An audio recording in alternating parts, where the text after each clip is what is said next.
Join Sid for this edition of It's Supernatural.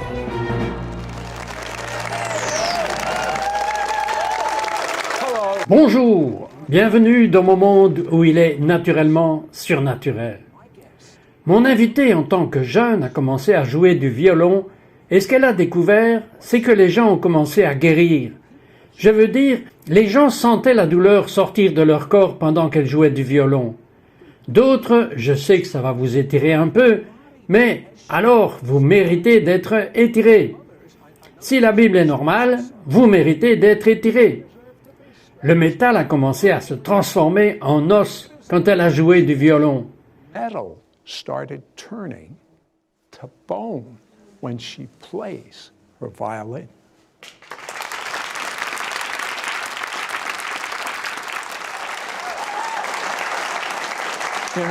Maintenant, la Donna, quand vous l'avez fait en 2012, vous avez fait une émission où je savais que vous étiez malade, mais je ne savais pas à quel point vous étiez malade. Je n'avais pas réalisé que vous alliez pour une simple opération chirurgicale et il y a eu une erreur d'un médecin et vous étiez dans une position qui mettait votre vie en danger. Quant à vous, pourquoi êtes-vous venu faire cette émission? Why did you even come to do the show? Je ne l'avais pas réalisé non plus que j'étais aussi malade que ça. Tout allait mal, mais je pensais que j'avais besoin de plus de chirurgie et que j'allais pouvoir me frayer un chemin, parce que je savais que le Seigneur m'amenait à venir et faire cette émission. Ok, elle a fait l'émission. Mais même à l'aéroport, vous étiez malade. Même en venant, je changeais d'avion, en fauteuil roulant. Je n'avais même pas la force d'aller aux toilettes moi-même, et personne ne m'aidait. Ok, elle a eu 9 opérations à cause de l'erreur de ce médecin en 90 jours. Elle était littéralement en train de mourir. Son côlon était en train de mourir. Qu'a dit le médecin? Quel était votre futur? What did the doctor say? What was your future like?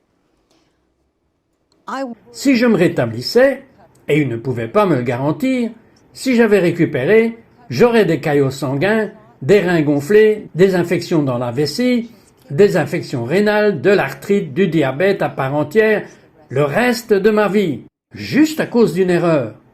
Ok, vous êtes descendu à 45 kilos.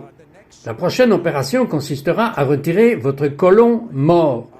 L'esprit de la mort est venu sur vous. Comment était-ce? Il faisait noir, il a tiré la force de mon corps, je me suis littéralement senti mourir de faim et mon estomac était très proéminent. Mais vous savez quoi? Là, en tant que jeune enfant, vous connaissiez Dieu. Dites-moi la première fois que Dieu vous a appelé par votre nom. Tell me the first time God called your name. J'avais 12 ans, je marchais à travers une église vide. Mon père était à l'extérieur de l'église, et quand j'ai entendu un homme m'appeler par mon nom, la Donna, je me suis retourné et j'ai dit « Oui, papa », mais il n'était pas dans l'église. Et je su tout de suite que c'était Dieu le Père qui m'appelait par mon nom. Et peu de temps après, elle a commencé à apprendre le violon. Elle est tombée amoureuse du violon. Vous avez vu des choses qu'on faisait dans les églises, comme implorer le sang de Jésus. Oui. Qu'est-ce que vous avez vu arriver quand les gens ont plaidé le sang de Jésus lorsque vous étiez une jeune enfant? J'ai vu des miracles incroyables arriver. J'aimais cela. J'ai toujours été très curieuse par rapport aux miracles, n'ayant aucune idée que cela ferait partie intégrante de ma vie, plus tard dans ma vie. J'ai vu des infirmes jeter leurs béquilles, les gens sortir des fauteuils roulants, j'ai vu de grosses tumeurs disparaître, les yeux des aveugles voir, les oreilles sourdes entendre, tout. J'aimerais que la Donna joue du violon. Et vous, préparez-vous pour une rencontre avec Dieu. Pouvez-vous jouer rien que le sang de Jésus? Comprenez-vous le titre? Vous n'avez pas besoin de rien d'autre que le sang de Jésus. Et je demande que le sang de Jésus soit sur vous, là où vous êtes en ce moment. Le bureau, la maison, le bar, où que vous soyez, je plaide le sang de Jésus. I plead the blood of Jesus.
We'll be right back to It's Supernatural.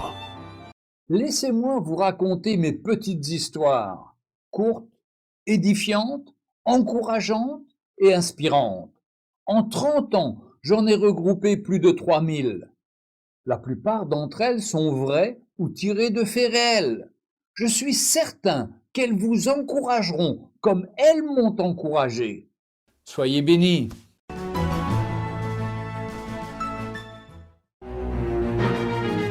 We now return to It's Supernatural.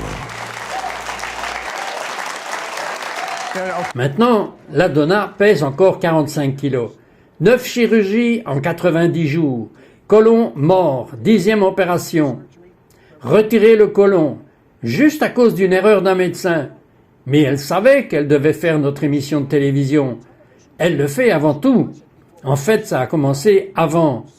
Mais avant que ça devienne aussi mauvais que cela, elle a fait notre émission de télévision. Elle est à l'hôpital, elle combat l'esprit de mort, elle abandonne presque vraiment. Vous avez atteint un point où il aurait été très facile pour vous d'abandonner. Cela aurait été très facile, en effet. J'ai failli dire à mon fils, qui était dans la chambre, « Emmène-moi à l'hospice, je suis fatigué de me battre. » Et c'est ce qui se passe avec beaucoup de croyants. Ils s'épuisent et se fatiguent alors que la victoire est presque là. Mais elle ne le savait pas. Elle a fait l'émission parce que Dieu savait qu'elle ferait l'émission, parce que Dieu savait qu'elle en aurait besoin à ce moment de sa vie. Nous servons un Dieu si merveilleux. Alors elle est à l'hôpital en train de mourir de faim, et l'infirmière entre et met l'émission de télévision qu'elle avait faite avec nous. L'émission passait juste au moment où elle était à l'hôpital. Et qu'est-ce qui est arrivé? Hospital. And what happened? L'infirmière est debout et elle pleure quand elle voit ma vie. Et je regarde ça et je suis perplexe. J'étais très drogué à l'époque et je suis très perplexe. L'ennemi me dit, tu vas mourir. Jésus ne t'aime pas comme il le fait avec tout le monde. Tu ne seras pas guéri. Ceux pour qui tu as prié, tu avais de la foi pour eux, mais tu n'as pas la foi pour cela, tu n'y arriveras pas.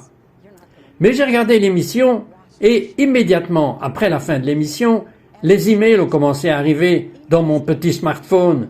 Ding, ding, ding, ding. Et j'ai regardé et des gens du monde entier m'envoyaient des emails. Je vous ai vu dans l'émission de Citroën. Priez pour moi, ma mère est en train de mourir. Priez pour moi. Vous êtes en train de mourir et vous priez pour les autres. Yes. Pray for me. Priez pour moi, le médecin vient de dire que j'ai un cancer. J'ai encore 30 jours à vivre. Priez pour moi, aidez-moi s'il vous plaît. Où allez-vous ensuite? Voulez-vous venir dans mon église? Si seulement il savait. Oui, alors j'ai commencé à me concentrer à nouveau sur l'aide pour les autres, et j'ai commencé à prier pour eux. Je devenais de plus en plus faible, et de plus en plus faible, mais j'étais accroché à mon destin. J'ai repris à cause de It's Supernatural. Est-ce que vous pouvez voir la main de Dieu? Cette main de Dieu qui était sur la Donna est sur vous. C'est juste que vous ne le savez pas. Ma Bible dit « chaque cheveu », et j'ai besoin de tous mes cheveux. Chaque cheveu sur ma tête est numéroté. Pas 2 moineaux ne tombent sur le sol sans qu'il n'en ait conscience personnellement. Et combien plus de valeur avez-vous que le moineau? Maintenant, la Donna, il y a une vieille chanson qui compte beaucoup pour vous. Appuyez sur le bras de l'Éternel. Parlez-moi de cette chanson. Au fur et à mesure que je devenais plus faible, je réalisais que j'apprenais à tirer ma force de lui. Quelque chose tirait la force de mon corps naturel, mais spirituellement, j'ai appris à m'appuyer sur lui. L'apôtre Paul nous a dit dans la parole de Dieu que quand je suis faible, il est fort. C'est ce que cette chanson signifie pour moi. Vous savez, nous sommes juste humains. Oui, mais quelle est la force de Dieu? Madonna, si vous alliez jouer un morceau de musique, et je vais vous dire quelque chose, il est temps que vous cessiez de faire confiance à votre propre force naturelle et que vous commenciez à faire confiance à la force du Créateur de l'univers. Le même pouvoir qui a ressuscité le Messie Jésus d'entre les morts habite en vous. Faites confiance au bras de l'Éternel.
right back to its supernatural. Dieu vient de faire cela parce qu'il a dit cela, alors je viens de le dire. C'est la culture du paradis, que les gens au paradis peuvent avoir n'importe quelle couleur de cheveux qu'ils désirent. Il a fait l'arc-en-ciel, c'est surtout. Ce sont vos vêtements qui changent de couleur au paradis. Vous savez que l'herbe peut être de n'importe quelle couleur. Il y a des créatures là-bas, il y a des chevaux arc-en-ciel. Et c'est partout dans le paradis. C'est un signe du paradis. We now return to It's Supernatural. Alors la Donna est littéralement en train de mourir de faim. Son côlon est mort, 9 chirurgies en 90 jours, la 10e à venir pour retirer son côlon. Elle ne sera plus jamais la même. Et c'est une telle bataille qu'elle traverse. Et elle s'use. Mais elle arrive juste à voir l'émission de télévision qu'elle a faite sur It's Supernatural. Sa foi commence à monter en flèche. Elle prie pour les autres personnes. Mais c'est quand même une bataille. Et à l'un de ses pires moments, à 23h30, elle décroche un appel téléphonique. Pourquoi avez-vous même répondu à 23h30? C'est une très bonne question. J'ai pensé à ne pas répondre. Je n'ai pas reconnu le numéro, mais quand j'ai dit « Bonjour », j'ai entendu la voix de mon pasteur. Il s'est identifié, c'est John Kilpatrick. Et c'est ce qu'il a dit. « Dieu m'a dit de vous appeler et de vous dire que vous sortez de ce lit. » Il a dit « Aujourd'hui, vous avez une percée. Je vous le dis à vous qui me regardez et qui entendez le son de ma voix aujourd'hui. Vous avez une percée. » Il a également dit « Vous ne pouvez pas le savoir et vous ne le sentirez peut-être pas, mais vous êtes guéri. Les choses vont être différentes maintenant. C'est votre heure. Vous allez complètement récupérer. Maintenant, allez dormir et quand vous ouvrirez les yeux demain matin, cela va être un nouveau jour. » Vous savez, la question que je pose. Je suis d'accord, je suis d'accord. Aimeriez-vous une parole comme celle-là alors que vous êtes en train de mourir de faim et que vous êtes prêt pour votre dernière chirurgie? Ils vont retirer tout votre côlon, votre vie ne sera plus jamais la même. Et elle reçoit cet appel. Mais la question que j'ai pour vous, la Donna, comment vous a-t-il appelé à 23h30? Quel genre de pasteur est-il? Vous savez, je connais le pasteur Kilpatrick et il obéit à Dieu. Et je sais pourquoi. Parce qu'il a entendu la voix de Dieu. C'est tout ce dont vous avez besoin. Tout ce dont vous avez besoin, c'est d'une parole de Dieu. Elle avait une parole de Dieu. Que s'est-il donc passé après cela? Eh bien, il a dit, fermez les yeux et quand vous ouvrirez vos yeux demain, ce sera un nouveau jour. Mon ventre, qui était distendu, était en baisse des 2/3 le lendemain matin. Je savais ce qu'il voulait dire quand il a dit « Quand vous ouvrirez les yeux, ce sera un nouveau jour ». Parce que tous les jours, les radiographies m'ont ouvert les yeux. Les techniciens en radiologie entraient, ils faisaient rouler la machine et ils prenaient une photo de mon abdomen et c'était différent. J'ai baissé les yeux et quand je les ai ouverts, mon estomac avait baissé des 2/3. Je savais que l'image allait être différente. Après 4 jours, le médecin a dit de rentrer chez moi. Rentrez chez vous? Avez-vous entendu cela? Regardez la main de Dieu. Dieu a bougé. Vous en aviez besoin désespérément. Alors, quand vous avez quitté l'hôpital et que vous avez repris votre violon pour la première fois peut-être depuis la dernière émission de télévision, quelle était la première chanson que vous avez jouée? Le thème tout au long de ma souffrance était « Jésus ne t'aime pas comme tu pensais qu'il t'aimait ». Alors j'ai pris mon violon et j'ai dit « Écoute ceci, diable !» Et j'ai joué « Jésus m'aime ». Eh bien, je vais vous dire quoi? La Donna, je vais vous libérer pour partir jouer de la musique. Mais dites-moi la vérité, entre vous et moi. Ok. Est-ce que Jésus vous aime vraiment? Comment il m'aime? Mais il m'aime! Mais il vous aime! Et il aime tout le monde qui nous écoute! Il nous aime! Il y a quelqu'un qui nous écoute en ce moment, et il en doutait. Mais le Seigneur touche votre cœur. Et plus encore, il va entrer dans ses notes, et il va vraiment se révéler à eux. J'ai hâte. Et je vais vous dire quelque chose. Quand la Donna joue ça, je peux imaginer juste cela. Pouvez-vous imaginer la première fois qu'elle a joué ça, après être sortie de son lit de mort? Je vais vous dire, Jésus vous aime vraiment. Vous le sentirez pendant qu'elle joue ceci. Maintenant. loves you. You'll feel it as she plays this now.